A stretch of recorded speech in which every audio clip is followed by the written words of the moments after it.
dulur-dulur semuanya, jangan lupa bantu like, komen, subscribe di channelnya Bang Panggih. Salam dari saya, Arda Tatu. Matur nuwun, yes you.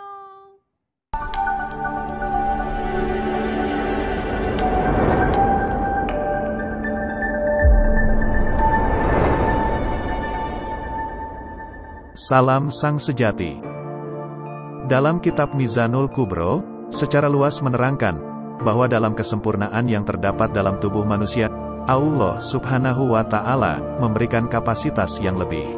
Lewat pemaparan yang diambil dari kandungan syahadat Majmal, dengan pendalaman arti yang terkandung di dalamnya, sesungguhnya asal-usul manusia diciptakan dari sifat tanah yang dibentuk dengan sangat sempurna oleh keagungan sifat afalnya Allah. Dari kesempurnaan inilah, manusia juga diberi kelebihan berbagai macam pengetahuan dan ilmu yang sangat luas. Hal ini terjadi jauh sebelum Allah Subhanahu wa Ta'ala menciptakan wujud bumi dan jagat raya pada umumnya, yang diciptakan lewat Nur Muhammad. Jauh sebelumnya, Nur Muhammad sudah diciptakan terlebih dahulu di alamul jannah majazi, atau surga majazi. Dengan keesaan dan keagungannya, Allah Subhanahu wa Ta'ala menciptakan manusia dengan segudang kelebihan dan kesempurnaan bentuk yang memadai. Bahkan, jutaan tahun sebelum perintah sholat diwajibkan untuk seluruh umat di dunia, lewat wasilah yang disampaikan oleh utusan terakhir, Muhammad Shallallahu Alaihi Wasallam. Allah Subhanahu wa Ta'ala sudah menerapkan arti sholat tersebut ke dalam tubuh manusia di saat bentuk manusia baru diciptakan. Seperti saat menciptakan bentuk daging, Allah menciptakannya dengan asma takbiratul ihram, yaitu Allahu Akbar. Demikian juga, tatkala membuat bentuk napas, Allah Subhanahu wa Ta'ala menciptakannya dengan asma ruku. Lalu di saat menciptakan bentuk tulang belulang, Allah Subhanahu wa Ta'ala juga menciptakannya dengan asma sujud.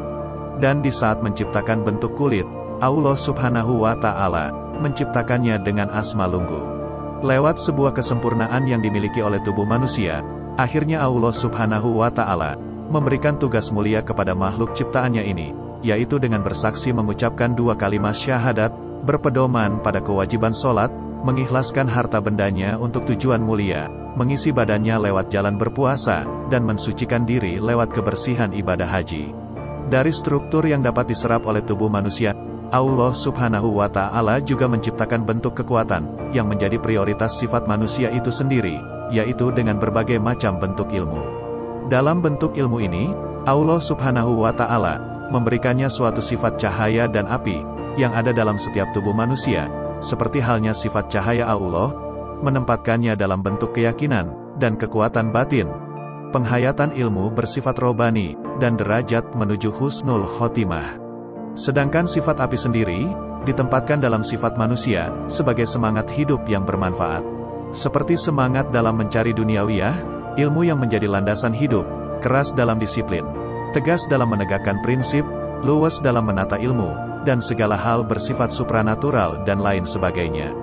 Dalam pengasahan sifat cahaya dan api ini, manusia pada akhirnya akan bisa membentuk wujud ilmu yang nyata, seperti ilmu supranatural dan dauqiatul ma'arif. Tentunya dengan dibantu semangat yang tinggi, tekad membaca, keyakinan yang memadai dan menjauhkan dari kemalasan. Kitab Mizanul Kubro secara luas menerangkan bahwa dalam kesempurnaan yang terdapat di dalam tubuh manusia, Allah Subhanahu wa Ta'ala memberikan kapasitas yang lebih, yaitu dengan memberikan keluasan ilmu pada 6 tingkatan yang diambil dari sifat alam, yakni gunung, besi, api, air, angin, dan hawa. 1. Gunung mencerminkan bentuk yang kokoh dari tubuh manusia, yang sangat kuat. Dari sifat gunung inilah, manusia dapat menampung segala ilmu dan bisa menahan segala badai, mara bahaya dan azab-azab kecil dari peringatan Allah, serta bisa menjauhkan dari berbagai hal yang tidak diinginkan lewat doa-doa yang tulus dari hati, yang selalu dibawanya sejak lahir hingga tutup usia.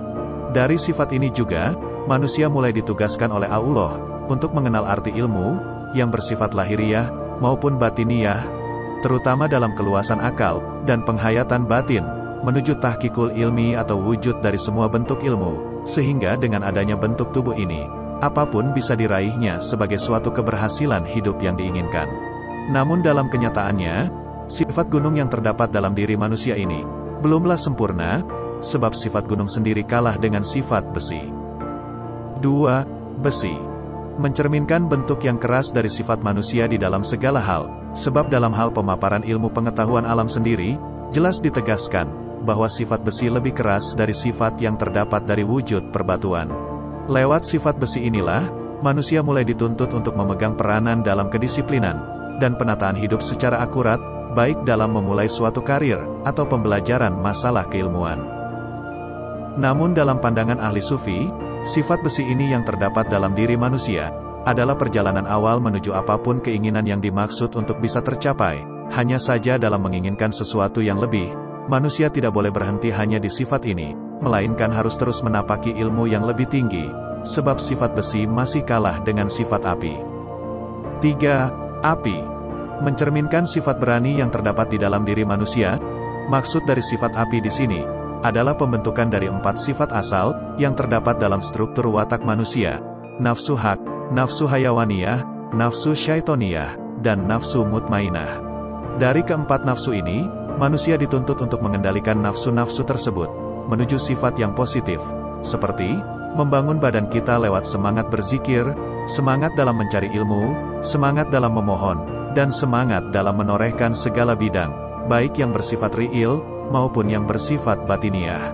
Sebab asal-usul sifat api tersebut, sebagian besar diarahkan kepada sifat semangat, sebagai pembakaran diri menuju bentuk kesuksesan di kemudian hari. Hanya saja, dalam merilis kehidupan yang lebih mapan, setiap manusia dituntut untuk terus mencari apa yang menjadi keinginan selanjutnya yang lebih tinggi, sebab dalam pandangan ahli sufi sendiri, menilai sifat ini sebagai tingkat pemula dalam pengenalan ilmu mengenal Allah menuju derajat yang lebih mulia, sebab sifat api masih bisa dikalahkan dengan sifat air. Keempat, air mencerminkan sifat kelembutan yang terdapat dalam diri manusia. Sifat ini menurut ahli sufi disebut dengan istilah Thoriqul Qalbi, yang berarti penataan hati. Bila seseorang telah mencapai sifat ini, niscaya apapun bentuk ilmunya akan bisa diwujudkan secara nyata, karena sifat air bisa menyatu dimanapun dia ditempatkan, baik di tanah, bebatuan, pohon, dan lain sebagainya. Seperti halnya sifat ilmu yang terserap di tubuh manusia, karena keluasan akal dan penghayatan batin yang tinggi, sifat air ini akan mudah menyerap di berbagai bentuk ilmu yang diinginkan, sehingga tanpa sadar, lambat laun, diri kita akan menjadi hamba Allah, yang mempunyai banyak kelebihannya, terutama dalam hal ilmu batiniah. Hanya saja, sifat air ini harus terus diasah, hingga sampai menuju sifat ilmu yang lebih tinggi. Karena sifat air di sini masih kalah dengan sifat yang terdapat dari wujud angin. Kelima, angin mencerminkan keluasan ilmu dalam diri manusia secara menyeluruh. Sebab, angin di sini disebut sebagai sifat raja dari semua sifat alam. Seperti halnya kekuasaan seorang raja di raja, sifat angin ini bisa mengontrol dan mengatur segala sifat alam, seperti mampu merobohkan kekuatan gunung, menerbangkan sifat bumi, membesarkan sifat api dan menarik sifat air, yang menjadikannya lautan air bah. Dalam hal sifat ilmu, angin ini disebut juga dengan sifat makrifatullah, di mana sifat makrifatullah ini adalah wujud kesempurnaan dari bentuk pemahaman manusia, dalam mengolah segala hal di bidang ilmu yang bersifat robani, lewat sebuah pemahaman, kesolehan, kezuhudan, dan menjauhkan sifat duniawiyah, dan hanya difokuskan dalam satu tujuannya, yaitu hanya mengenal kebesaran Allah Subhanahu wa Ta'ala. Namun dalam keluasan secara hakiki, sifat seperti ini belum dikatakan sempurna, sebab masih ada yang mengalahkannya, yaitu sifat hawa. Keenam, hawa mencerminkan kebersihan hati yang terdapat dalam diri manusia. Sifat ikhlas sendiri, menurut para sufi disebut sebagai kesempurnaan ilmu yang mampu menguasai antara langit dan bumi. Dalam hal kesempurnaan sifat ilmu, sifat hawa di sini adalah penggabungan seluruh sifat alam yang sudah dikuasai secara lahir dan batin, sehingga baik dari ucapan, tingkah laku, maupun keinginan kita, semua akan terkabul dengan sendirinya, seiring kedekatan hati dengan sifat af'al, asma, dan zatnya, dengan segala sifat alam tadi. Pada intinya adalah untuk mengajak manusia, bahwasanya semua ini bisa tercapai, apabila manusia itu sendiri mau berkorban, untuk semangat dalam menjalani hidup, yang penuh dengan tingkatan demi tingkatan yang harus dilaluinya. Sekianlah, semoga bermanfaat. Salam.